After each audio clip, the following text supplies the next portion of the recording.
Letos verjamem, da ste vsi, ali pa večina vas, ki ste nocoj z nami, ste gledali tudi kmetijo slavnih, katere pokrovitelj je bilo Ministrstvo za zdravje in častni pokrovitelj pa minister Miklavčič. Namreč je bila poučna serija in je še enkrat pokazala, kako lahko v resnici prašičja gripa vpliva na možgane ljudi. To je bilo tam vidno, ja.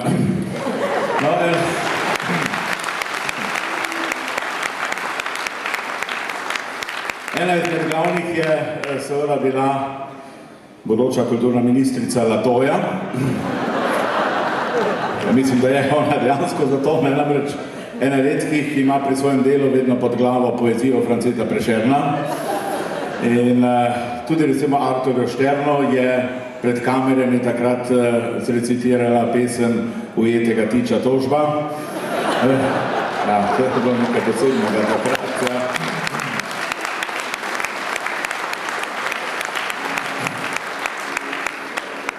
Sploh pravzaprav bi lahko bila morebiti tudi nekakšna finančna ministrica, recimo, ki bi lahko brezposelnim v Sloveniji povedala, kako lahko prideš tudi, recimo, sem da ležiš do denarja. Tako da vidite, da je vse možno, samo moraš imeti ta pravo idejo. Ta pravo idejo moraš imeti in tale je bila res imenitna. Da ne bom govoril, bom še kaj povedal kasneje o ostalih, tudi Artur Štern, ki je pa je skozi hodil naokoli nag.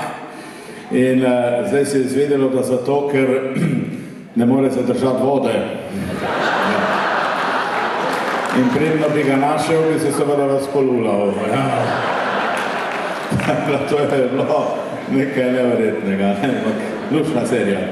Takole, slovenski zvoki so seveda tukajle, Niko vodja, manjka Bojan Lugarič, tisti Bojan seveda, ki si je vse to pred 10 leti izmislil in seveda pred tem igral že pri številnih ansamblih, pri ansamblu Še, pa pri Zupanu je igral, pa seveda pri Toplišku, pri ansamblu svojega bratranca, ki je seveda ta glavni pri okroglih muzikantih.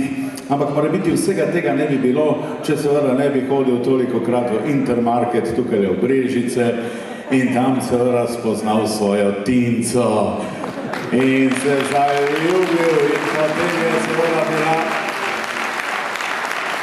velika poroka Rogaški Slatini in ona se imata še danes rada, ne boste verjeli, in on je hvaležen za vse slikane srajce od narodnih noš, to ni kar takole, pa vse gatemo tudi seveda. Zanimivo pri teh narodnih nošah, da pravzaprav morajo biti gate v resnici vedno, ja, pri tebi ne, ja, dobro, ampak pri teh, ki imajo to vedno čiste, ker vedno gledajo tukaj ven, da to nikoli ne veš, pri tebi je drugo, ti jih nimaš niti, ja.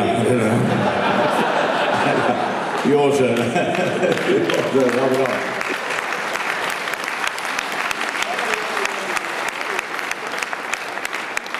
Ja. Grozno, ampak verjetno na vsakem je vse skupaj postilo malo tale res prašičja gripa je letos, čeprav recimo naš premijer Borut Pahor se je cepil proti gripi, kar je tudi razumljivo, glede na to, s kom se vsak dan druži. Janša se ni, on je že 20 let itak pri koritu. Jože Rovšek, poznate Jože Rovšek, lušen, poslanec, on je rekel, jaz se tudi ne bom. No, ko sem ga malo boljše pogledal, mislim, da je on to prebolel. Ja, to je grozno. Dragi prijatelji, odštevamo, kmalu bomo rekli srečno novo leto. Ampak z nami so seveda slovenski zvoki in ne vem, kaj bo seveda ob vsem tem rekla naša Tinca, ampak tukaj na odru je sedaj vsem ženskam, ki bodo seveda zelene od zavisti, da je slovenskim zvokom uspelo jo pripeljati tudi na ta jubilej. Z nami nocoj Latoja!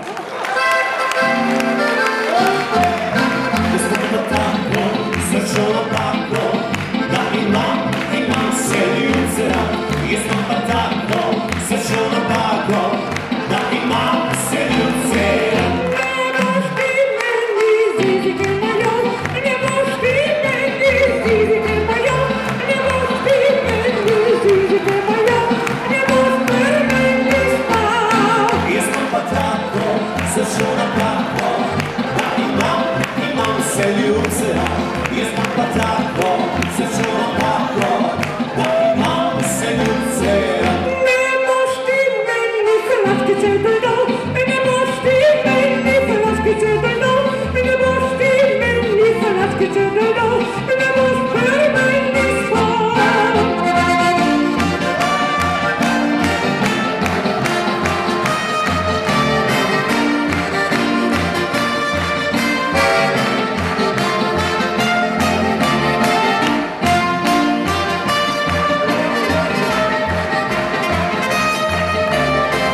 zvršno napako.